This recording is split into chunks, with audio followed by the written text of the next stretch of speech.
Bismillah wassalatu wassalam ala rasulillah wa ala alihi wa sahbihi wa sallam wa ba'd. Yan uwa masu kallo da sauraro, assalamu alaikum wa rahmatullahi wa barakatuh. Muna jaddada godiya ga Allah subhanahu wa ta'ala wadda cikin kaddarawarsa da ikonsa da nufinsa da yaddarsa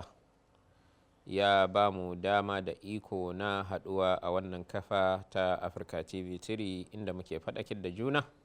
akan abin da ya shafi addinin mu da rayuwar mu, wadda kuma mun ɗauko bayani akan wannan halaka da muke bayani akan ƙaunatar manzon Allah sallallahu alaihi wasallama,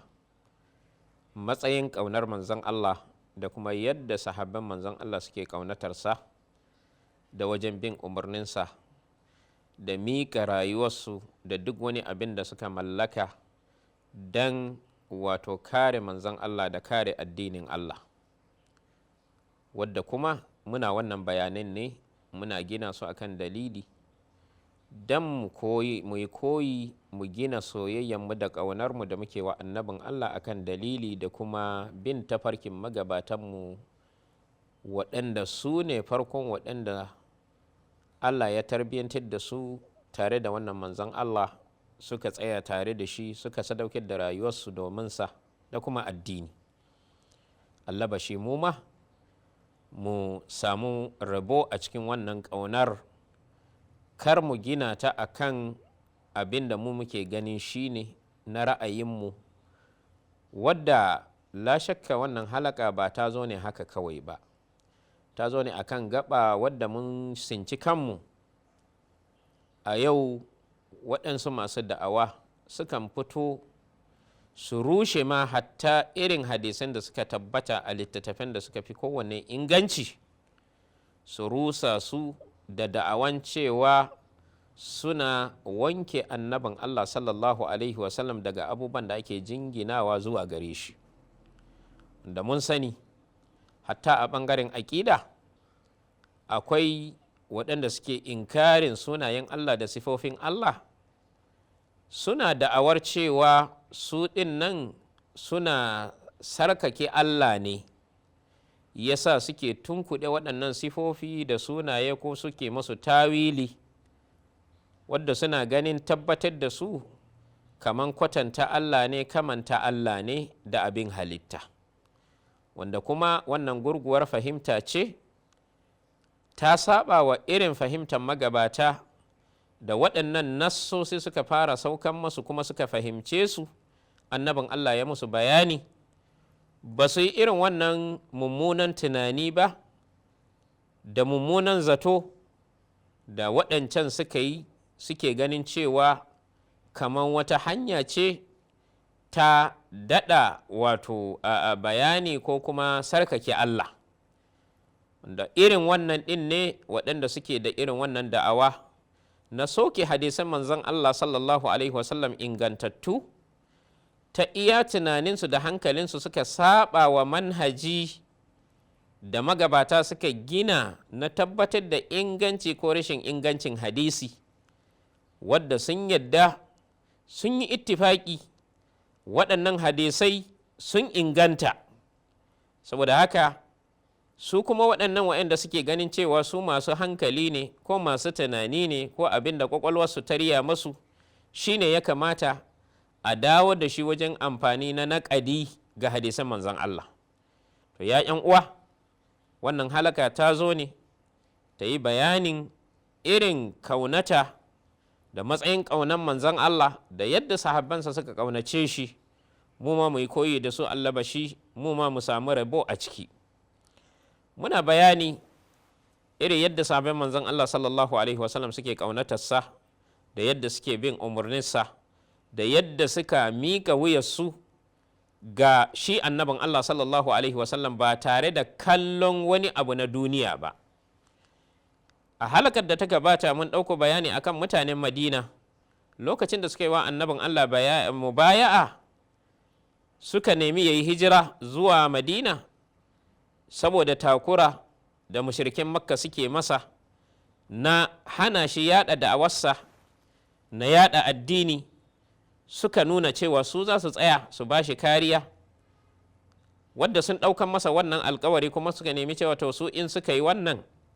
menene sakamakon da za su samu a gurin Allah, ba wai a duniya sun yi haka don a naɗa su wani matsayi a duniyance ba, su ma suna son su samu sakamakon wannan abin da za su yi a gurin Allah. Da Allah yake cewa inna Allah ashtara minal mu'minina anfusahum wa amwalahum bi anna lahumul janna, cewa Allah ta'ala ya kulla cinikakkeniya tsakaninsa da muminai, ya kulla ciniki tsakaninsu akan abin da Allah ya sayi rayukansu da dukiyoyinsu, kuma ya biya su da aljanna. Saboda haka sakamakon su kenan aljanna idan suka yi wannan abin da suka alkawaranta wa annabin Allah, wanda la shakka mutanen Madina sun ɗabbaka wannan abin da suka alkawaranta wa annabin Allah a lokacin da suka yi masa mubaya'a bai'atul aqaba, wanda kuwa abin da zai tabbatar da wannan dukkan yakukuwan da annabin Allah ya yi na Badar da Uhud da Hunain, za mu ga cewa mafi yawancin waɗanda abin ya shafa mutanen Madina ne. Misali a yakin Hunain, a lokacin da annabin Allah ya tafi wannan yaki, ya tafi da runduna masu yawa, wanda wannan yawansu ɗin ya kusan ya ruɗe su, suna ganin cewa da wannan yawa za su iya cin nasara. Da Allah ta'ala ya bayyana haka cikin suratu bara'a, suratu tauba, cewa laqad nasarakum Allahu fi mawatin kathira wa yawma hunainin idh a'jabatkum kathratukum falam tughni ankum shay'an wa dhaqat alaykum al-ardu bima rahabat thumma wallaytum mudbirin. Allah yake bayyana musu cewa haƙiƙa ya ba su nasara a gurare da yawa. Allah ta'ala ya ba su nasara ba tare da kallon yawansu ko ƙarancinsu ba. Amma a ranar Hunain, yawansu ta ruɗe su, suna ganin cewa a yau suna da yawan da zai sa ba wanda ya isa ya tinkare su ya ci nasara a kansu, da wannan yawa za su ci nasara. To wannan abin da suka yi, Allah sai ya jarrabe su, ya ba wa abokan gaba Hawazin da Ghatafana nasara a kansu. To a wannan lokaci, lokacin da sahabbai suka juya, ba wanda ya sausai annabin Allah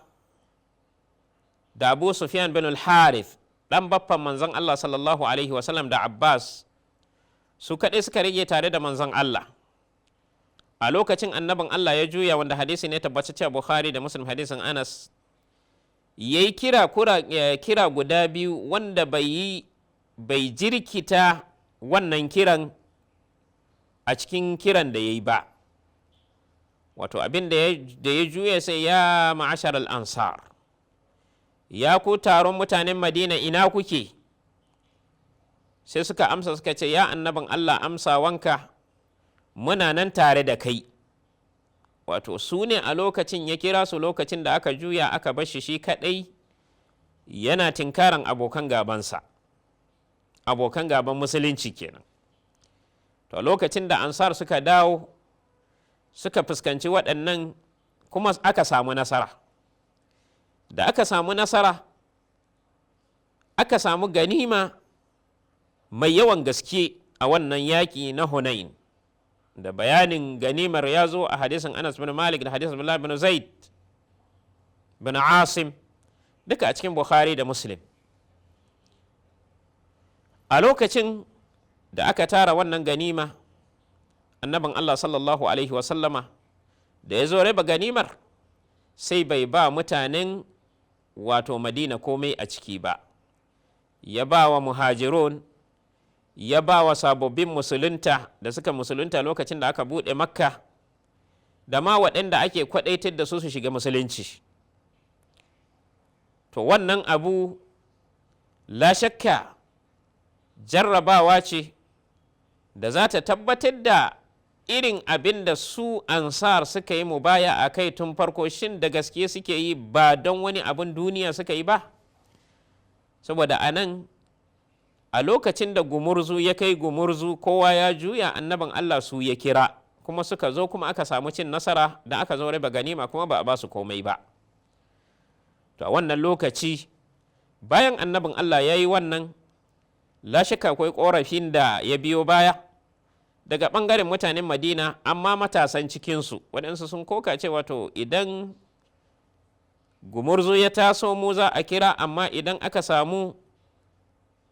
abin da yake na jin daɗi na ganima sai a manta da mu a ba waɗansu. To wannan jita-jita annabin Allah bai yi shiru ya ƙyale ta ba, wanda wannan kuma daga cikin darasin da za a ɗauka na duk wani jagora, duk lokacin da yake jin ƙananan maganganu suna tasowa, ana yada wani abu, ana yada wata jita-jita, bai kamata ya shiru ya ƙyale ta har ta zama ta yaɗu, ta samu gindin zama, ya yi ƙoƙari ya yi wa abin tikka, ya warware shi, ya ji me ke faruwa kuma me dalilin da yasa ake wannan jita-jita ɗin, saboda wannan zai sa a samu mafita, a samu haɗin kai, a ji dalili na ɓangaren masu kuka da ɓangaren shi wadda ya yi wannan abin da ake kuka a kai. Da la shakka akan samu wannan da yawa a yau,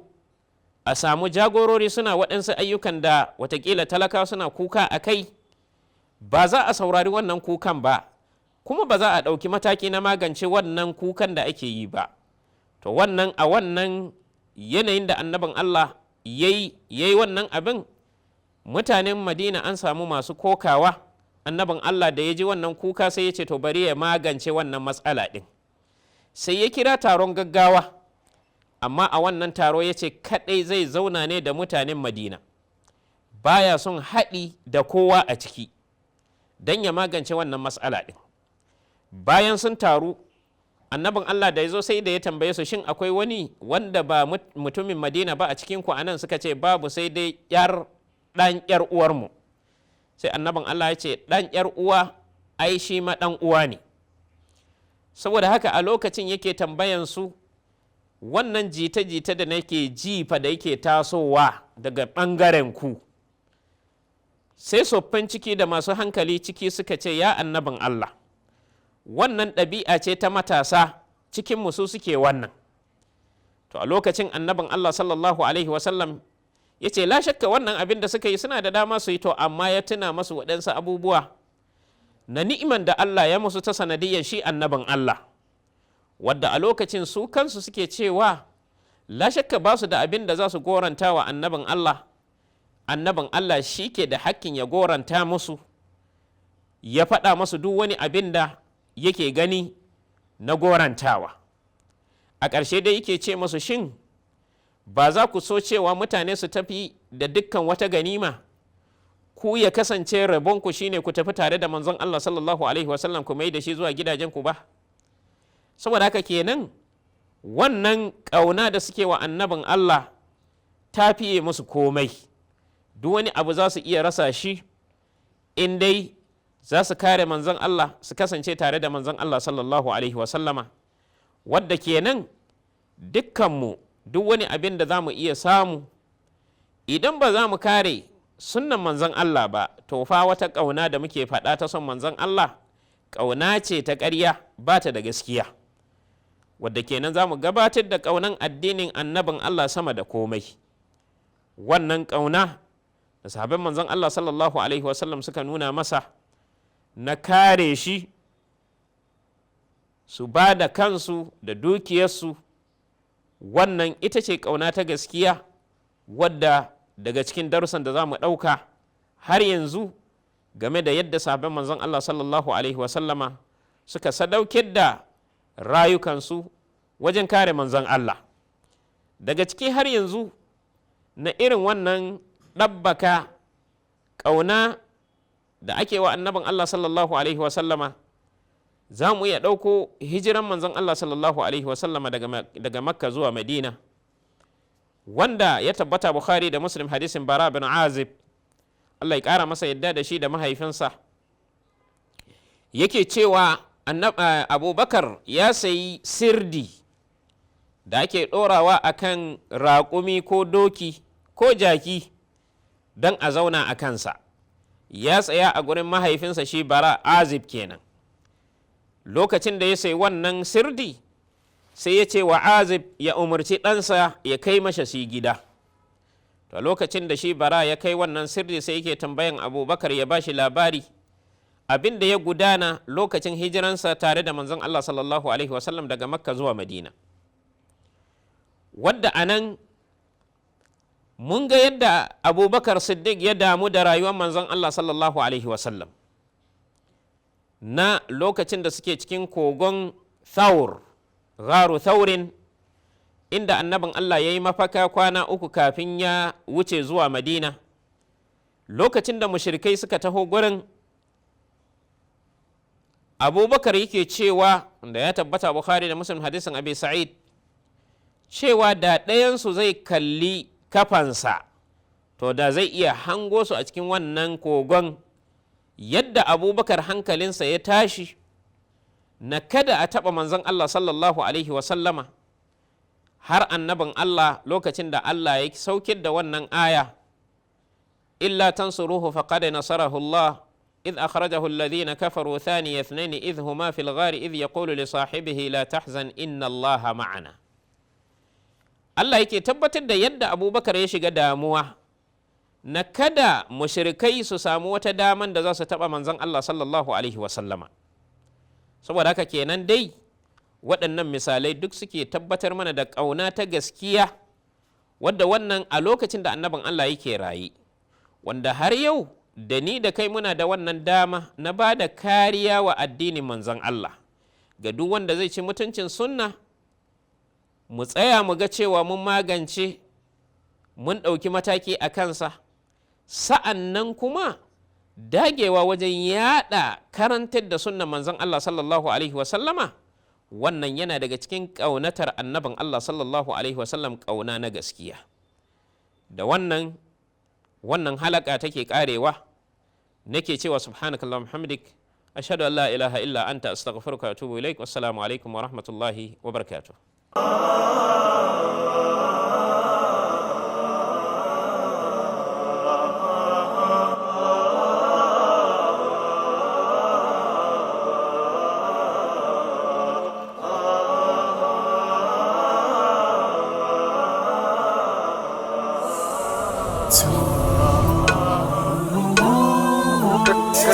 To